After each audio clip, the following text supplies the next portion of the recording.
Jess from Cook Smarts. Today we are in part 6 of a multi-series kitchen tour. This is a tour of my kitchen, all the pantry essentials that I keep, the cooking tools, and then we'll do a how to keep an efficient workspace. Segments 1 through 5 were all about pantry essentials, and now we are moved on to cooking tools. This segment is going to be all about the pots and pans that I think that you really need to get started. I do not like the pots and pans set. They are just, I don't know why people buy them. I think it's just a way for manufacturers and retailers to make you feel like you're getting a good deal, but you're really not, because you don't need all the stuff there. So I'm going to tell you the stuff that I use most frequently. And if you cook pretty similar to me, then you're probably going to need the same things. So I typically cook for servings of 4 to 6. We have a household of 2, but I eat a lot of leftovers, and so that's why these particular sizes work best for what I cook. So I'm going to talk about both the sizes as well as the functionality. So if you are a family of 8, then you're going to need a larger size, but functionality should be the same. Okay, so I'm going to start off with a non-stick frying pan. The brand of this is called Scam Pan. I just bought this. This is our newest acquisition in the kitchen. We have not bought anything new for a long, long time. And if you build a good set of things, you will not need to buy anything new for a long, long time. Okay, this is actually a pretty expensive non-stick pan, not gonna lie, but it is super non-stick. And every household should have a non-stick pan. This is just a really simple pan to make eggs in the morning. You could make bacon, you can make pancakes in it. It's not huge, but it's enough to make a really good omelet and fry some eggs. So get yourself a non-stick pan of any brand, and just making sure that you know that non-stick is not going to last forever. Inevitably, you're going to have to buy a new non-stick pan. So if it's not something you want to spend a lot of money on because you're going to have to get a new one in a couple of years, by all means do that. Okay, so non-stick pan. I don't know why I didn't start with this, but this is a cast iron skillet. I use this pan for 50% of my cooking needs. I saute vegetables in here. I sear proteins in here. I make frittatas. I make bakes in here. I love this pan because it gives me a nice workout, but also because it's non-stick after a couple of uses. This is a pre-seasoned one. I recommend buying a pre-seasoned one. A non-seasoned one does take some little work in the beginning, and I recommend just buying it pre-seasoned. And you can use this in high heat cooking and low heat cooking. It holds heat really well. It goes from the stove top to the oven, which is why it's great for a lot of different things. So you could start this off on the stove top, searing a piece of pork chop on it, and then finishing it off, taking the same pan, putting it in the oven, and finishing off a pork chop in the oven. Frittata, same thing. You can start the frittata on the stove top. Make sure that the eggs get a nice little sear on the bottom, get set on the bottom, and then move them into your oven to finish them off.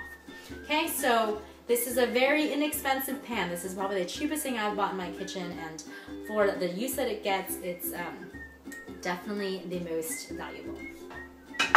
Okay, while we're on pans, I also have a saute pan, okay? So this is really great because it's got slightly higher walls than the skillet. This particular one is just stainless steel. It can also go in the oven. It is 4 quarts. The skillet was it was 12 inches, and I think that's a really great size for a family of 4. So the saute pan, going back to this, you can do a lot of things that you did in the cast iron skillet in this pan. But what I also like about this pan is because it has higher walls, it's great for things like pastas. You can throw a whole thing of, like really make a whole pasta dish in here. You can also do a lot of the same things like your proteins and such. And sometimes you just need an extra pan that does the same thing. And this is the saute pan that can do that. So with vegetables, proteins, pastas, all can be done in this saute pan. This is a 4-quart stainless steel. What I like about it is it comes with a lid, and so you can easily let something, close off the lid and let something simmer in there. Okay, this is not quite a pan, but it's kind of in the pan category, and this is my wok. For those of you that do a lot of stir fries, you should buy a wok. I don't know if I don't know what you're stir frying in right now if you're not using a wok. This is a really cheap wok. It's $15 from an Asian grocery store. You don't need to buy like anything fancy. Don't buy like the $200 all-clad one. I don't really know what else it does that this one can't do. A nonstick is best for home. If you go to an Asian restaurant, they have like oftentimes the cast iron ones laid there. They're well seasoned. You don't need that for home use. Like, you know, this is going to be really good enough for you, I promise. And it's not expensive, and if you're not stir frying, you should be stir frying because it's a really easy, versatile cooking method that you can pull together really any sorts of ingredients, a set of disparate ingredients, pull them together with a quick stir fry sauce, and you have yourself a healthy, tasty meal. Okay? So get yourself a wok if you haven't. Okay, now we're moving into pots. For pots, I've got 4 pots to show you. And again, I will tell you both the size and all of that. This is a Dutch oven. This is not a Le Creuset or a stove or whatever. I don't know. This is just this is a $30 one from Target. I think it's Chef's Mate.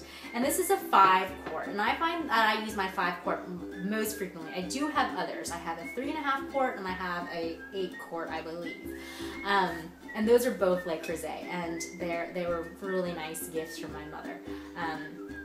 They would be probably too much for me to spend on myself. But this $30 pot does the trick, and I think the 5-quart is the best. Whenever I make a soup, whether it's a pureed soup or just a chunky soup, I feel like there's enough room in this that I can stick a stick blender in. There's enough room for me to like stir and not feel like things are gonna fly out at me. You can also cook rice in this. So what's really great about a Dutch oven is that it retains heat very well. So something's going to cook evenly, and it's not going to take super long to cook. If you buy yourself a really, one of those like thin, cheap pans, things just take a lot longer to cook because heat is escaping from it, and it doesn't, it's not keeping a constant temperature, and it's not keeping a high temperature. That's what you need. So this can also go from stovetop to oven for braises. So I highly recommend one for all those things. Okay, so that is pot number 1. Pot number 2, I would say, is just like a little 3-quart pot. This is just great for like reheating things. I actually make, you know, if I'm making just like a couple servings of pasta or grains, so some smaller servings, this is what I typically use. Okay, so that's your standard like pasta, grain type of thing. So that's a 3-quart, just a stainless steel pot. So if you're making larger batches of things, boiling lots of potatoes, boiling a big thing of pasta, this is a 10-quart. And so I keep this around for when I'm making larger portions of those types of things. This is just, I don't know what this is made of, but it was an expensive pot. This is like a $20 pot. But since I'm not, you know, I'm often not making like things that take a really, really long time. It's like usually some quick boiling, and I'm not super worried about like a lot of heat escaping since it's not cooking for a long time. This does the job. And then the last thing, this is just a 2-quart pot, a saucepan. I use this for just reheating things. One more thing about this 3-quart pot that I forgot. I pop a lot of popcorn in this. So that's also what you can use this pot for if you're ever making stovetop popcorn. So those are the pots and pans that I recommend that you have. If there are others that I forgot, please let me know on the website so I can, you know, share the message. If there are some pots that you've used that you've really been a huge fan of, definitely let us know. In the next segment, we are going to be talking cooking tools and what cooking tools you should have in your kitchen to make your life easier.